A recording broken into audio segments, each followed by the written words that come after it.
Jesus. Matt Gaetz is Attorney General. I think that's about as wacky as it could have been, right? Can you summarize who Matt Gaetz is? Gaetz was one of the first like wacky pro-Trump like MAGA House members. Gaetz was the one who lost the Senate majority seat after he changed the House rules so that one person could vote to kick somebody out of the House leadership role, and then he's just a wacky dude. I'm sure if we looked up more, I'm sure there's more like stuff about it, but it's just not kind of weird, not good. Tulsi Gabbard for the Director of National Intelligence is also about as bad. Oh, wait. I'm sorry. I just confused Gaetz with McCarthy there. My bad. Or I was describing some of McCarthy's actions to him. Gaetz is a MAGA sycophant, though, right? I feel like I've seen him at a lot of the congressional hearings and everything. This is the guy. I don't care, and I don't care about the underage. Can we not like focus on such a like I don't care if this guy. We're not worried about like did he have a scandal or something.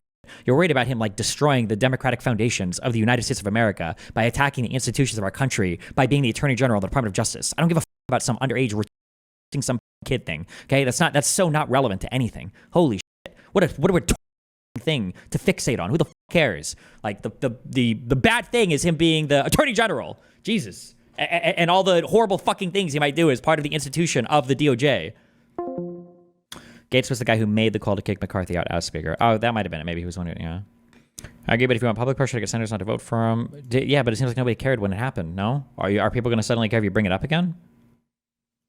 Like the same guys who voted for the same people who supported Roy Moore in Alabama are going to thumbs down Matt Gaetz.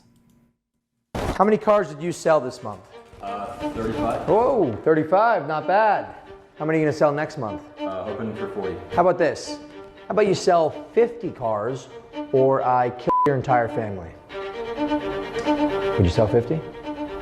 Yeah, right? Because you find a way. Your family's on the line. How about 60? 60 cars or I murder your family with my bare hands. Yeah, of course. 70. Yeah. 200 cars in a month or I slaughter your entire Genuine question, but specifically is wrong with Tulsi on the national intelligence.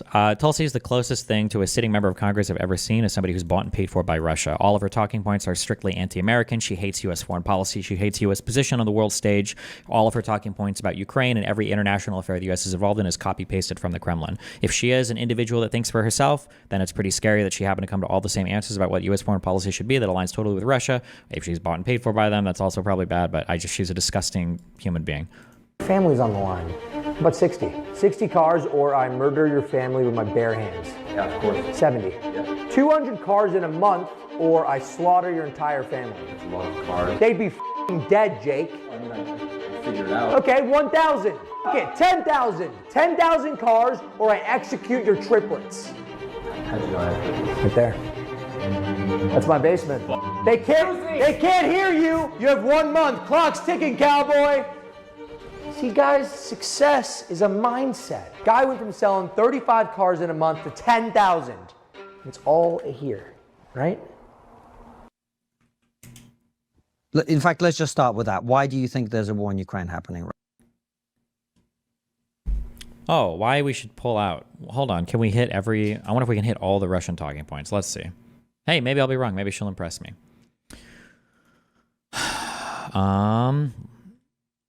Okay, we have Ukrainians are dying, threat of World War III, threat of nuclear war, something, Azov / Nazi / not sure where our weapons are going, need to fund stuff at home, e.g., or like, because we're sending too much money to Ukraine. Something about NATO expansion will be in there. Something of NATO expansion, or we / Ukraine started it. Maybe even something along the lines of like, it was Russia's originally in reference to Crimea. That's like that'll be a bonus one.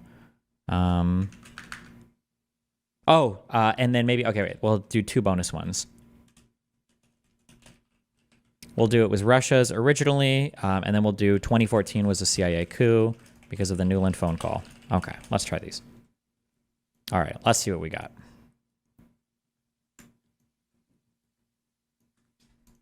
Right now.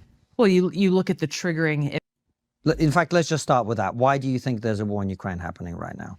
Well, you look at the triggering event of Putin's invasion into Ukraine, but you also have to look at the history of NATO and incursion and the expansion of NATO. We got NATO expansion. That played a very real factor in that taking place.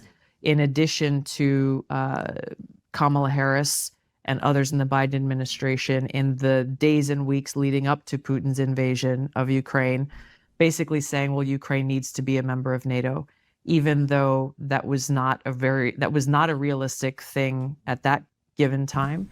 And there were many NATO members who were very strongly opposed to that idea. And so where do you think the war kicked off? If there were NATO members opposed to that idea, you wouldn't be able to get into NATO, by the way. It has to be unanimous approval, but... That makes sense. And look, by the way, I don't think anyone sensible would deny that NATO expansion is a provocation to... Also, I don't know if Kamala or anybody like guaranteed or said for sure that Ukraine would go to NATO, but whatever. Yes. I think this is undeniable to some extent. I suppose the question is, where do you think NATO should have stopped expanding? That's a good question. I wonder if that's... You know what? For as much as I hate this centrist fucking piece of shit, that's a good question. Where do you think NATO should have stopped expanding? Because this is... I wonder if she even knows which countries are in NATO. She might literally have no fucking idea what the answer to this question is. She might be totally fucking lost. That might be a really rough... She's like, fuck. Britain? She might have no idea. If you look back to... I wonder if she's not going to mention a single specific country on this. The fall of the Soviet Union. Yeah. When I believe... Oh, she can do the not 1 inch eastward line? It was... Russia said, like, hey, we would like to join NATO. I think that was a pivotal moment where I think it was Bill Clinton who said no at that time. First he said yes, and then he came back and he said no. But when we look at what was the reason to oppose Russia's joining NATO at that time, there was clearly a decision that had to be made. Well, at that point, fall of the Soviet Union, why should NATO still exist? They needed someone to be the bad guy. All of that is fake bullshit, cucked, stupid. Pretty sure Russia would have been allowed in. They asked for a fast track. They were denied the fast track. Whether or not NATO should have existed was a question that people kind of had, but not really. Also, Europe was still relatively peaceful, and if you're in NATO, you don't get fucked with. It's a nice feeling to have. And so even though there were overtures at that time or direct requests by Russia to be able to join this North Atlantic Treaty Organization and was rejected, every increment of the expansion at that point was a further statement, I suppose, that, well, NATO needs an enemy and Russia is the enemy. Okay. So just all of it is bad, I guess, from 91 onwards. Okay. Here's what I would say. I think that the reason Russia wasn't allowed into NATO is much more the United States' concerns about dominance of NATO. In other words, being in charge. If you have another large country with a huge nuclear arsenal, that upsets the balance. The reason I ask you the question is this. I'm very familiar with the Mearsheimer argument about NATO expansion, etc. Given what I understand Russia's geopolitical ambitions to be, which is to secure its western flank as much as possible, Russia always expands westwards when it can, because we don't need to get into why exactly, economics and geography, etc. So if NATO wasn't incorporating Latvia, Estonia, Lithuania, Jesus. He actually knows some things. I guess maybe he gives a fuck about this issue. I guess because he's from... Okay. He does know a few things. Good job. Oh, man. Tulsi's being asked like the most basic questions about this issue, and now she's completely fucking lost. Pretty crazy that she's a politician on the world stage, has conversation about this, and she's like, has about the average amount of intelligence as like a Redditor. Not even, just like a man on the street. Like you pull a random conservative, like, hey, what do you think about this? And that's like her level of insight to it. How insane. all these countries that are terrified of Russian westwards expansion, and they have been for historical reasons. They've always been invaded over and over and over. The question to me is, if NATO hadn't expanded or disbanded, which is what some people are advocating, where would Russian tanks be today? Or what part of the world would Russia control? And it seems to me incredibly naive to think that they would have just said, oh, okay, we'll split up the Soviet, we'll just leave it as is. I hear you, but She's not going to have an answer. think that it's an impossible hypothesis to prove. The fact that you say that justifies the existence of NATO, by the way. If somebody were to say, hey, I'm going to install this massive steel door in front of my home, you're like, wait a second, that's a waste of money. And you're like, oh, okay. Well, if I don't have this steel door, do you think that my neighbors are going to invade my house and rape and murder me? And they're like, I don't know if I can really answer that question. Then you go, okay, I'm going to go ahead and put up the door then. Thanks. Like, one way or the other. I'm sure that historians on both sides of this point could argue and make no, they wouldn't. credible arguments about what would have or could have happened. No. My point with what is happening today is that, yes, we have to understand history, but we also have There is no, why? I hate it when people say, we have to understand history. What history? You don't understand any history. You don't know anything about this. You literally know nothing about European history, Russian history, and you know nothing about any of this. So why are you saying we have to do history? It's like a pivot. It's the aesthetic of, it's like when leftists say, read books. Read what books, motherfucker? You haven't read shit. What are you talking about? You mean read tweets? What have you read lately? Get the fuck out of here. to look at this current war with a very with a realist view. Yes. The Mearsheimer, realist. You're a realist. Realist. Oh, if you want to use a realist view that countries will abuse and do whatever around you that they can, then isn't that a really good reason for why NATO expanded? Wouldn't that be like the perfect? If you want to use a realist argument, wouldn't that perfectly explain why the Baltics are in NATO? Isn't that literally exactly why? What are Russia's capabilities today? What is the cultural and historical significance of the areas that Russia has tried to take control over or has actually? And what is our continued support of Ukraine in what is essentially a proxy war against Russia? What is the actual objective that they're trying to accomplish here? We've heard from Secretary of Defense Austin and others in the Biden administration saying, well, you know, they want to weaken Russia or weaken Putin, or they want to punish Putin for what he's done, or they want to essentially enact a regime change and get rid of Putin altogether. But they've not talked about, well, what happens next? What happens when you have a country like Russia that has more nuclear weapons than anywhere in the world? When you remove Putin, and who then goes in to replace him? All of that stuff is terrible. Just with yeah, but like, do you think there shouldn't be a punishment when you invade countries? You know, what should have happened, and I've said this from the very beginning, is President Biden should have gone in and taken on a leadership role, along with members of NATO and others, to actually be able to negotiate some kind of workable peace treaty to end that war as quickly as possible. And I find it unconscionable that not only did that not happen, but that other countries who have come in and actually brought parties together to the table, that the president has stood in the way of that progress. So as we look at every tranche of billions of dollars that is sent to Ukraine, this most recent one, you'll hear that, well, Ukraine will lose unless we give them this money, but we have no idea how long they can hold the line. No one has been able to define, well, what does a quote unquote win look like? At what point is this just another war of attrition that the United States and others are going to keep funding until what point? What about the Ukraine? I have friends in Ukraine. I've been there many times, and it is the Ukrainian people who are paying the price. There we go. We got that one. And generally, sometimes war is necessary. It is always unfortunate. It is always ugly. Unfortunately, sometimes it is necessary. I'm not a pacifist or an isolationist who we've only got 2 minutes. That, doesn't live in a real world. But I truly believe that is it really just her waffling for the whole time? We're not going to get to any of the other talking points. All diplomatic efforts need to be exhausted before we go and pursue the path of war. And if we they already are in war. What do you mean? There was nothing to exhaust. They were already in war. Pursue the path of war. There has to be very clearly defined objectives and a definition of what we are trying to accomplish. What is a win that is based on reality, not based on some fantasy that will never actually be possible. Yeah, I agree with almost everything you're saying, actually, in terms of that. And the money that has just been sent is not. Yeah, because she's not saying anything. Any difference? It won't. We both know that. I guess what I'm saying is the counterfactual conversation is important, because I hear far too many people running around shouting about how we should have disbanded NATO, et cetera, et cetera. And the counterfactual is important, because if we had done that, I put it to you that Russian tanks or influence in some very corrupt form, in the same would way, be all the way back through Poland. They'd be on the German borders. That it was already in Germany and elsewhere, would have been far further west than Ukraine, right? So containing Russia, I would say, is a necessary thing. How you do that, we haven't done it very well or very skillfully, and we've made mistakes. But the idea that we could have just, disband NATO or not expand into Latvia, Estonia, Lithuania, Poland, etc., I think it is not considering the alternative sufficiently. Here's the problem that I have is that she would never agree to that. She can't possibly do that with Russian fucking. You can't even have. Nobody can have this conversation. We're having it now. Got him.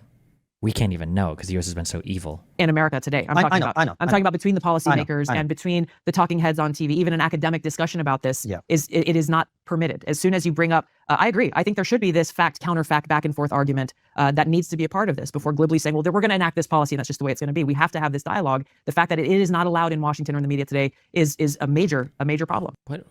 Okay. Fuck, we already got through anything. She waffled for 5 minutes on the same fucking question. Rip.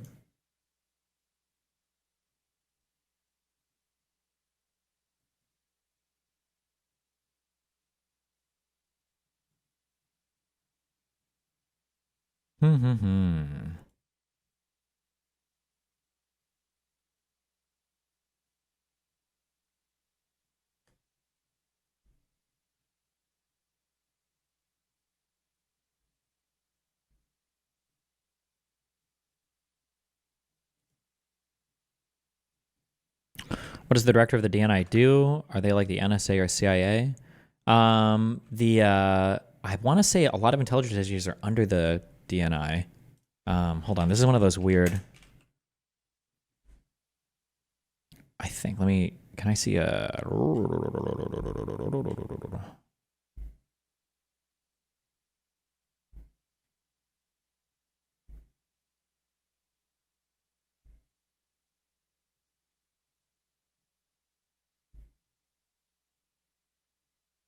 Give me the goddamn charts.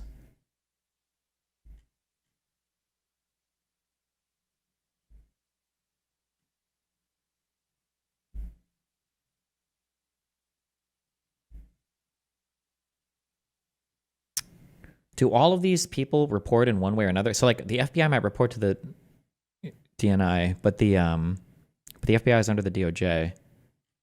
I'm trying to think. It might be a weird. It might just be a cabinet equivalent position that doesn't have its own office, but all these people also report to them. Oh my God.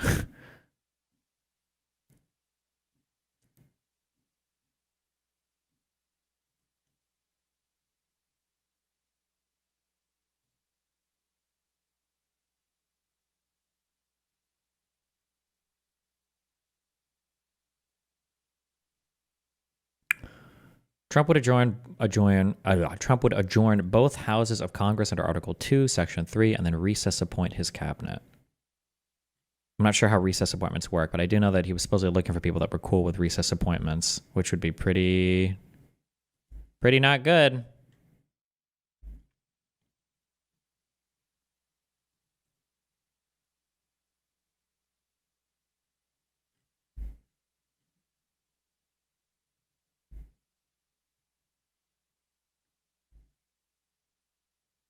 Can the houses of Congress impeach members of the cabinet? I don't know. Can Congress impeach Attorney General?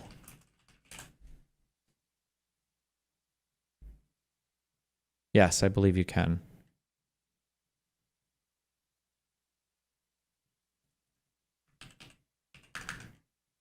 Oh, this came from the Financial Times article. Kamala Harris's fears of a progressive backlash killed a plan for her to appear on Joe Rogan's podcast, campaign officials said, shedding light on a decision that infuriated some Democrats who are reeling after Donald Trump's election victory. The Harris campaign and Rogan, whose audience is bigger than that of many television networks, had discussed an interview for his podcast, a move some Democrats hoped would help Harris reach young men who are gravitating towards Trump. The talks faltered because of concerns at how the interview would be perceived within the Democratic Party, said Jennifer Palmieri, a senior advisor to Harris's husband, Douglas Emhoff, during the campaign.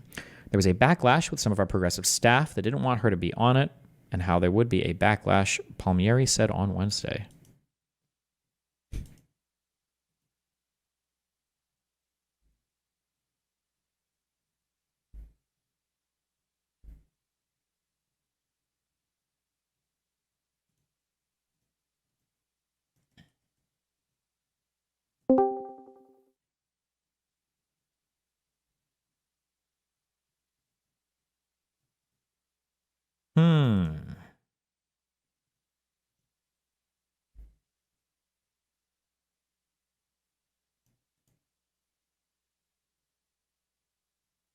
I think the new Doge agency in the government. I don't know if that's even going to be a real office or if it's just going to be some like informal White House position that's not going to do shit.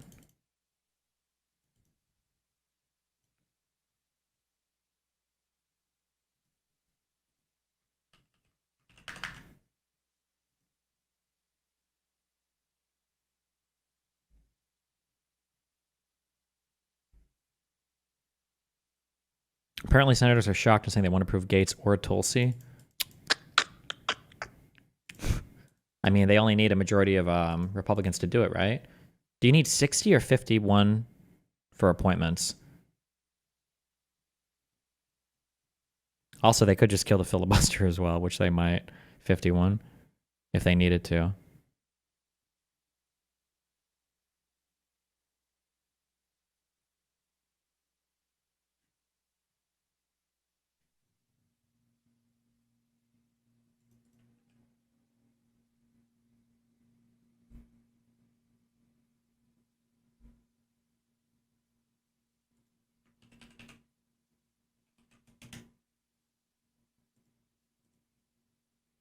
A House Republican shares this theory with me with respect to Trump's appointment of Gaetz. Sometimes the president appoints to reward a person, all the while knowing that it will not go through. When it does not go through, they can appoint the backup, and they have cover for doing so. I suspect Matt Gaetz is not interested in submitting to testifying before the Senate.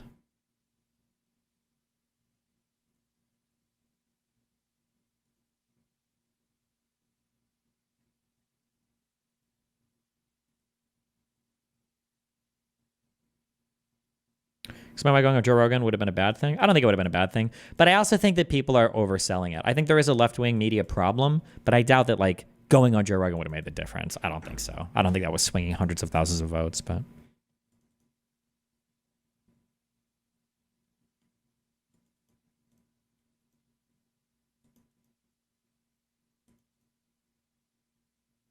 Also, hold on, wait 1 sec.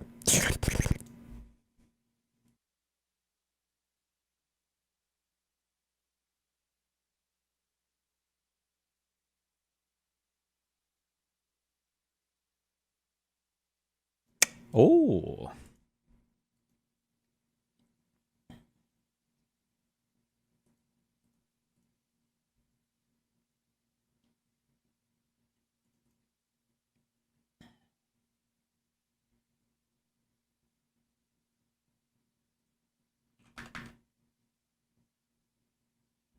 Eight-year-old Trump clips. Why?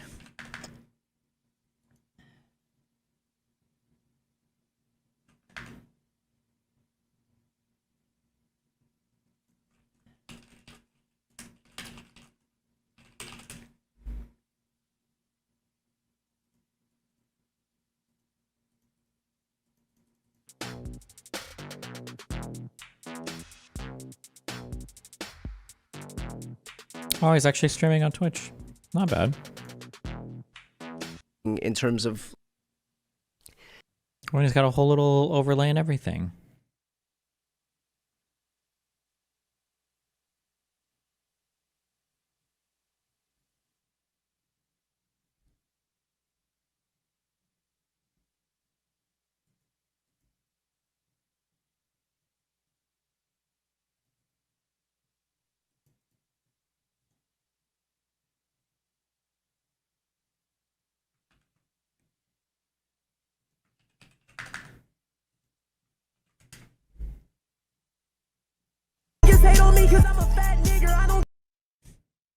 Why? Okay.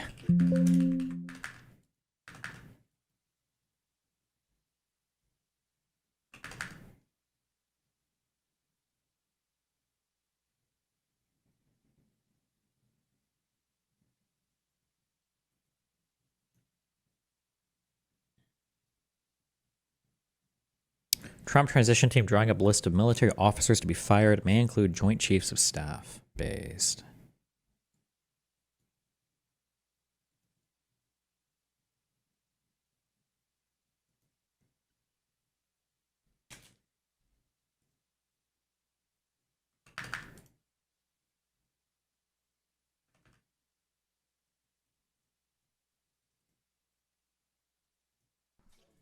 Everybody,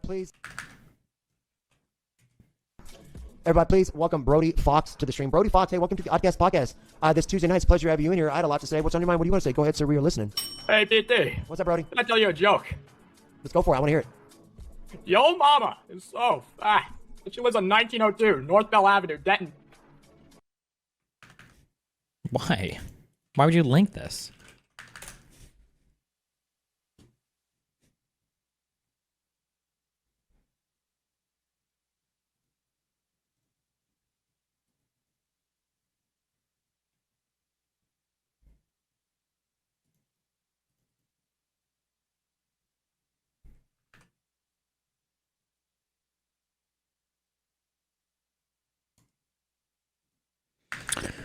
I know you don't like Elon or Vivek, but are you fundamentally against the idea of a department to reduce government inefficiencies and waste? No, it's just an empty, hollow promise. Like when people say shit like that, they don't have any ideas in mind. They're just like, "Oh, we're gonna cut." Like everybody just says that. What are you gonna cut? The promise is just like it's usually a hollow, empty statement, and nothing actually gets done. There's also already like Office of Inspector Generals for everybody as well. So I mean, like, I don't know. Who knows? We'll see.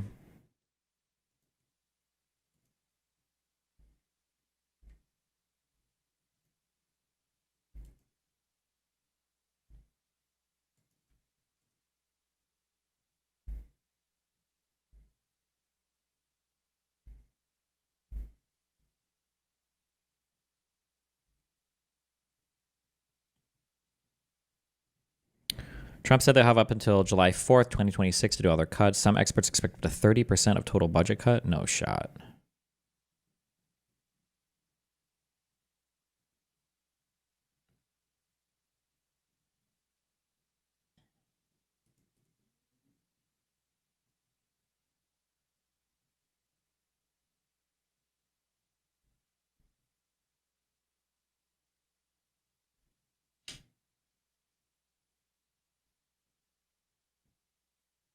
Okay.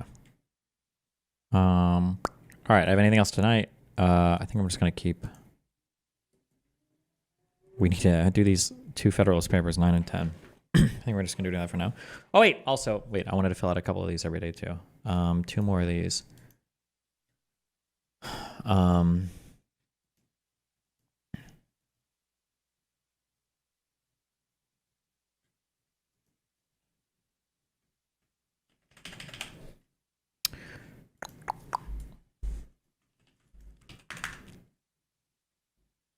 Setting the media agenda.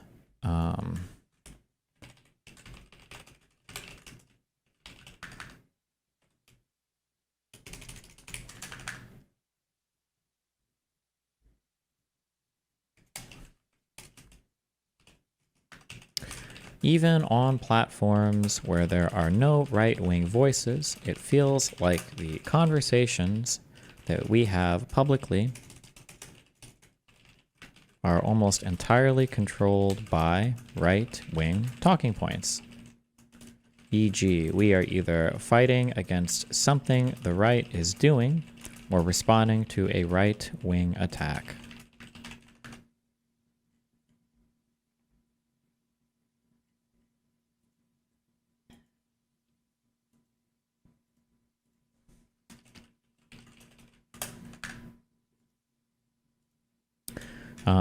Examples of the problem.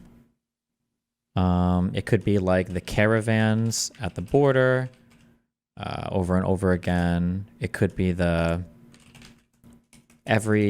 basically every wild conspiracy, like satellites shooting lasers in Hawaii, FEMA stealing homes with corrupt loans, hurricane machines, eating the cats and the dogs.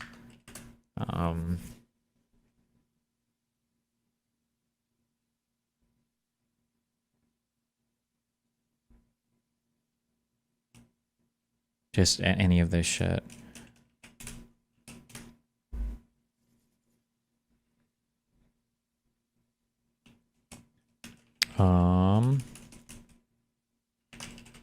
Issues that are marginal on the left end up being misrepresented, end up being amplified by the right, which causes the left to pay an inordinate amount of time discussing them, such as trans issues are a big one. What else besides fucking trans issues? DEI, I guess, was a big one.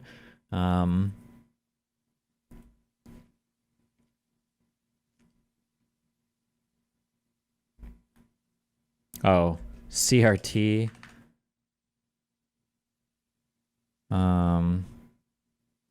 Yeah, I think that's probably fine. How the right deals with this problem.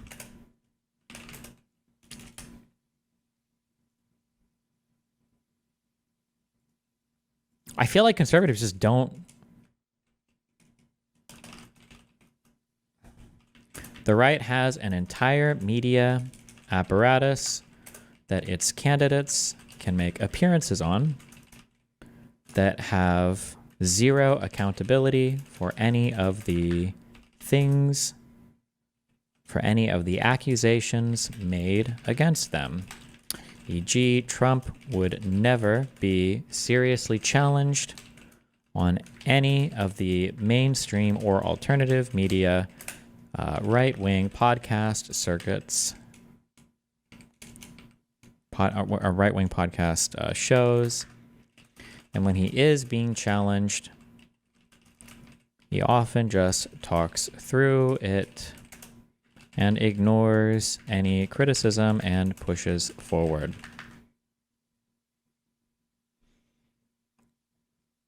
I think this is like it's a pretty crazy strategy.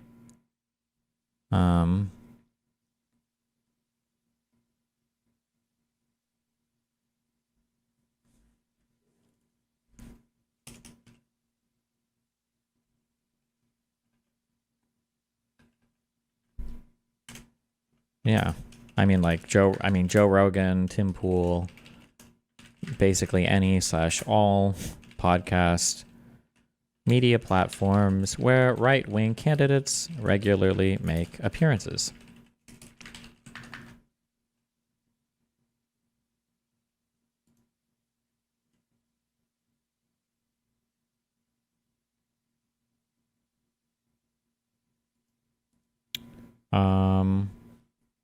I don't know how you solve, I don't know what you do to solve this problem.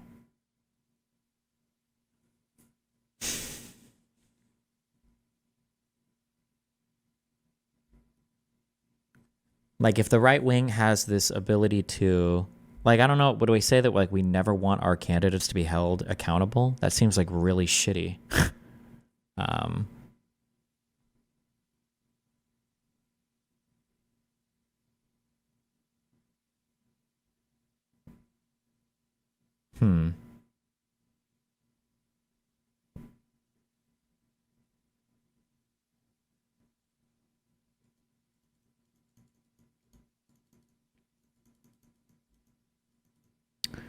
Destiny, right-wing make appearances everywhere. A lot of what you consider right-wing media outlets are neutral or try to be neutral. None of them are neutral. That's bullshit.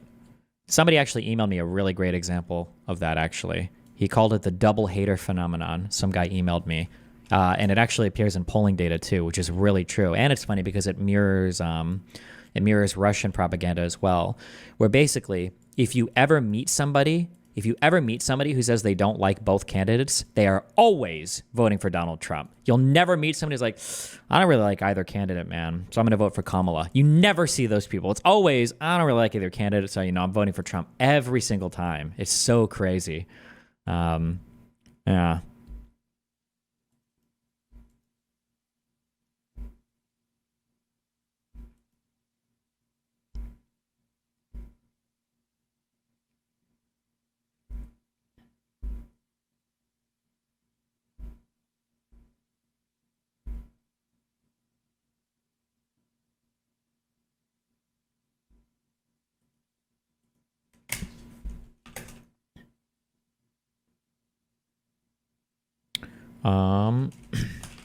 The left needs to do a better job of moving on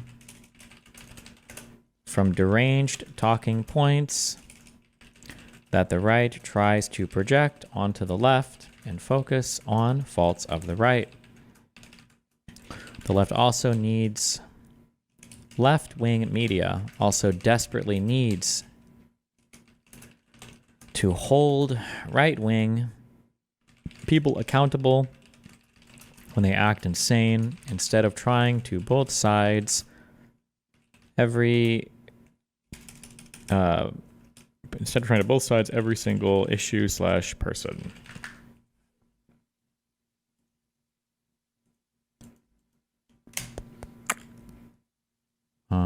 Example, I don't even know what examples of potential solutions. I don't know what that would even look like. I mean, I feel like it's self-evident.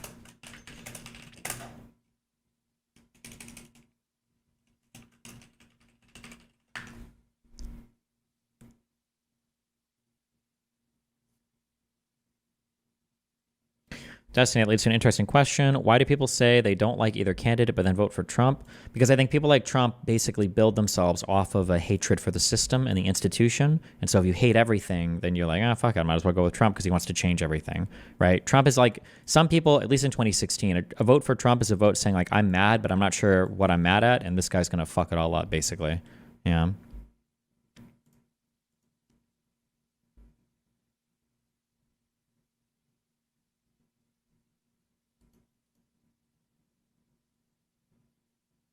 Look at my attorney general, bro. Speaking. What night are you speaking? Are you speaking tonight? Or one person? No.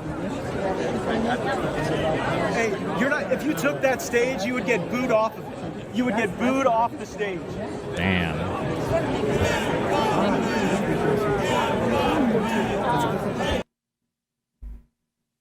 Wow.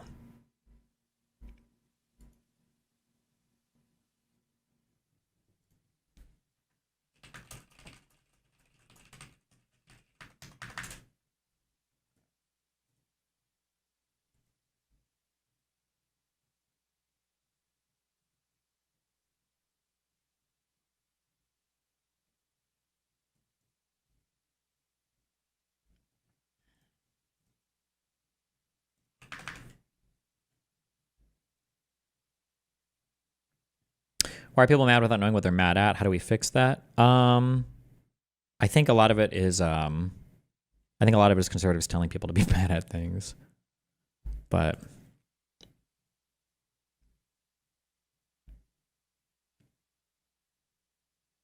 oh, true. Caravans at the border, every wild conspiracy. Trump derangement syndrome means the left abandoned a lot of legitimate talking points, e.g. Russiagate.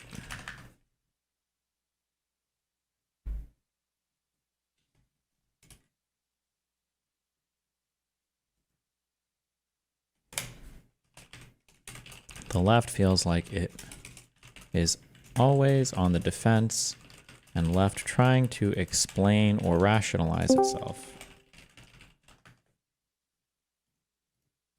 Bro, Hello. are you worried about being prosecuted by Attorney General Matt Gaetz? Have you heard that? I'm sure he would never be confirmed because the Senate's not that crazy, right? Oh, I wouldn't put my stock in it. Marco Rubio said on CNN the day after the election that when it came to Trump's nominees, he said, quote, the Senate's going to be extremely deferential to a president that won such a landslide mandate. I think anybody hanging their hopes on the Senate holding him in check, I think they're kidding themselves. I will say it is impressive that I'm not actually sure what's worse, Gaetz or Gabbard. Oh, yeah. Director of National Intelligence? Yeah. I don't know what the worst pick is. That's actually a hard one. But he named a Fox News host to be Secretary of Defense. Like, this is just, I'll be honest with you, I was stunned by some of these picks because, like, I figured he would at least, like, let temperatures cool off a little bit before he started to do the unhinged shit. And now he's just, like, dropping bombs left, right, and center. Yeah, I don't know. Like, some people are, ass pain because of the neocons that are coming in. Some people are mad because of the... Your boy Dave Smith, I don't know if you saw that, but he is freaking the fuck out. He's like, I can't believe Donald Trump is like picking these neocon war hawks. I thought he was supposed to be a dove. Yeah. I think that one of the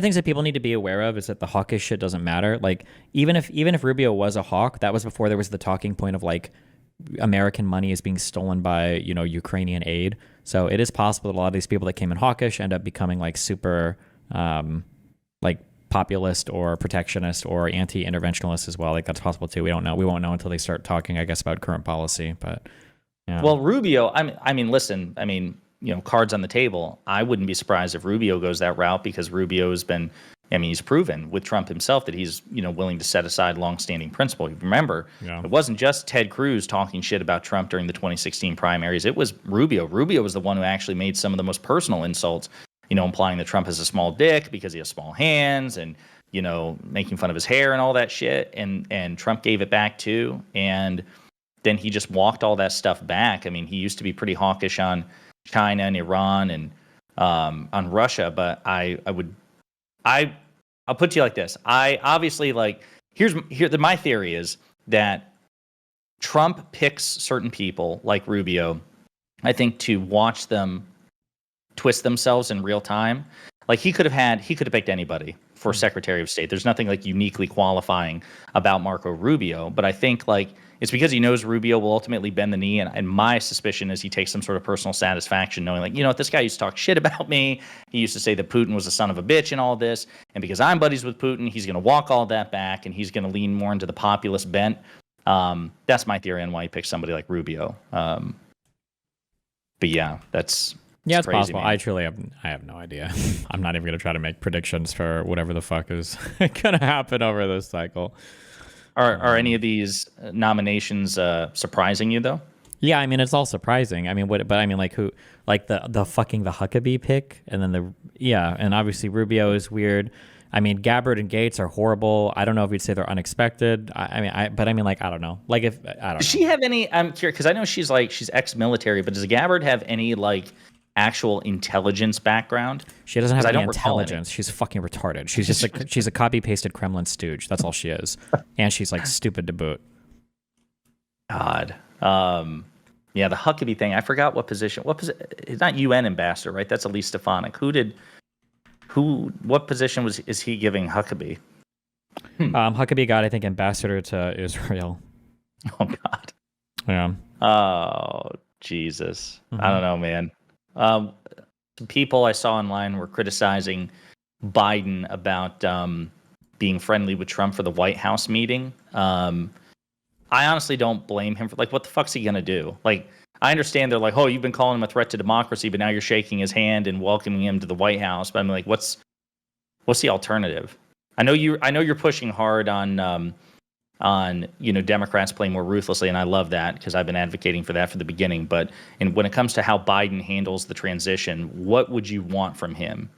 I don't know. I mean, there's not much he can do, right? He probably just transitions as normal. I don't know if there's anything he can do, right?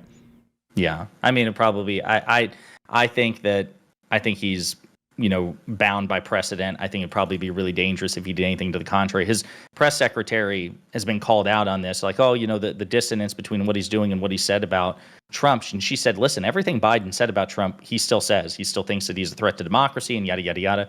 But the people have chosen, so that's the end of it. Yeah. What's on your agenda? I see you're taking, I saw earlier you're taking political notes. Are you preparing for a debate? No, I was just trying to map things out in our media space, and then I'll go back and I'll clean it up. And then they're just like concepts I'm going to try to keep in mind moving forward. Like, what is the problem? Like, what's a big problem that we have? And then, like, how does the right deal with this problem? What can we do to deal with this problem? It's basically things we're going over. Well, it's good that everybody's talking about this now. And Brian Tyler Cohen, I think, is on Twitch now, and Packman and Beasley, and everybody's talking about it. So it's good that people are like kind of gesturing in that direction. I will say I thought of you because one tweet said, going all the way back to Matt Gaetz, it's funny how Dems are like, oh, we care about the institution, so we're going to pick Merrick Garland because he's so centrist and so slow. Nobody's going to ever accuse him of political bias. And the GOP is like, nope, we're going with Matt Gaetz. Fuck you. Yeah, true. God. Well, at least we won't have to deal with Merrick Garland anymore. And by the way, they did.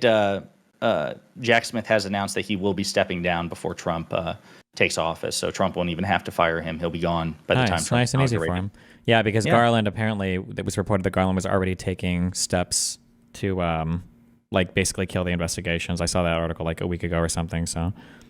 And correct me if I'm wrong, but even there's a statute of limitations for all of these, right? So Trump can't. I know he could order the investigations to end, but can the DOJ end investigations in such a way that they can't be brought up in the future? Not that I'm aware of, no. It's just, it has to run past the statute of limitations. Mm-hmm. And I assume, right, that all these cases, including the documents case, the conspiracy to defraud people on the election, all of these crimes have a statute of limitations attached to them, right? Yeah, but I don't think the statute of limitations is relevant here. I think that it's just going to be nobody's going to want to try to pursue him again for charges that were already dropped. That'd be pretty wacky. Okay, so it's possible that if he, assuming he leaves office as he's constitutionally obligated to in 2029, that theoretically the statute of limitations wouldn't have expired and somebody could pick it back up and start over, but you just don't think there'd be an appetite for it. Yeah, possibly. Like, what, you were going to go after the 85-year-old guy who can't even run for office again. You think of all the crazy shit, I keep going back to this, it seems like he's going to go full-fledged crazy anyway based on these appointments, but one of the things I keep reminding my audience and going back to is even if Trump does the best case scenario thing that he just golfs for 4 years, I keep coming back to this really is shitty no matter what. Even I've seen commentators say, well, maybe Trump will prove us wrong. Maybe it'll be a good 4 years. But isn't by definition Trump taking office just an absolute failure for democracy given what he did in his first term? Haven't we just incentivized future iterations of MAGA to do the sort of shit that Trump did, in 2020 because they're not going to be punished for it? Or do you think that was one of the things I said to Pisco is I think one of the worst things that the election does is if Trump wins is it shows that all the behavior is acceptable, right? Because winning an election is like the ultimate sign off on a behavior. So if that's the case, then so like arguably that's one of the most damaging things right there is just him winning the election. Yeah. Well, guess it'll be good content though. We'll see. Yeah. Let our streams burn bright by the smoldering embers of our democracy, I guess. Yeah. Oh my God. And then, the sad thing is, because I don't know how old you'll be at the end of Trump's term, but it's like crazy to think that I will have politically the best years of my life will be wasted on this motherfucker. Like I'll be near 40 by the time that he's out of my life forever. And I was hoping to spend the last half of my 30s with a competent Democratic presidency. And by the way, Pete Buttigieg did an interview with Harvard earlier today or yesterday, where he says, I'm trying not to sound bitter about this. He's like, the next administration is going to inherit such a great economy and the Inflation Reduction Act and the Infrastructure Act, all these roads and bridges and the prescription drug costs, which are, reducing because of the Inflation Reduction Act. All of these things go into effect, 2026, 2027, and Trump's just going to take credit for everything. So everybody's talking about this now, including Pete Buttigieg. And I don't think the media is going to correct them on it. I think probably Democrats will try, but not to the best of their ability. And so do you expect there to be any sort of pushback on people correcting the record? Like, no, Mr. President, this isn't your bridge. This is because 5 years ago, President Biden passed the Inflation Reduction Act, or do you think that's just going to be swept under the rug? The media environment has to be prepared before anything like that can happen. No. Like it's too much right now. Like the media environment is too disfavorable, I think, towards anybody on the left for anything like that to ever happen, yeah. Well, buddy, I'll let you get back to it. It was good chatting with you, and try to stay sane. I'll do my best. I love you. Be careful, bud. Love you too, buddy. Bye. Okay. Well, I want to at least do these guys today. Federalist paper 9 and 10. Apparently, these are where they start to kind of get interesting.